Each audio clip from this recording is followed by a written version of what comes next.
In today's video, I'm going to teach you how to create a design in Fotor from template to download. We'll walk through the full process, keeping it simple and practical so you can create a polished graphic in just a few minutes. First, open Fotor.com and click Create a Design. If you're not already signed in, you'll be prompted to log into your Fotor account.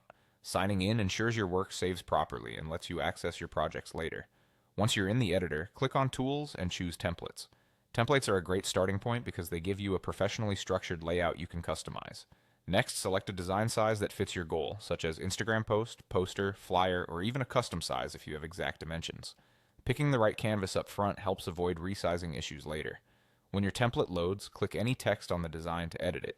You can replace placeholder text with your own message, headline, or call to action. Use the top menu to adjust the font, size, and color. Aim for clear, readable fonts and strong contrast between text and background so your message stands out. To add visual interest, click Elements to insert shapes, icons, or stickers. These can help highlight important information or add personality.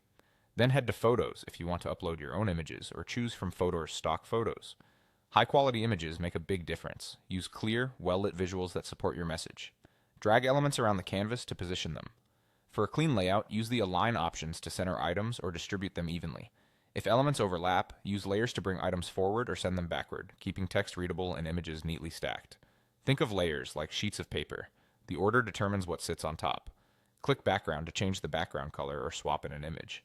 A simple color can keep things tidy, while a subtle photo background can add depth. Just make sure your text remains legible. Take a final pass to check spacing, consistency in fonts and colors, and overall balance. When you're satisfied with the design, click Download. Choose PNG or JPG, then save. PNG is great for crisp graphics and text, while JPG can be smaller in file size for easy sharing. That's it, you've created a custom design in Fotor, from template selection to final download, ready to share or print.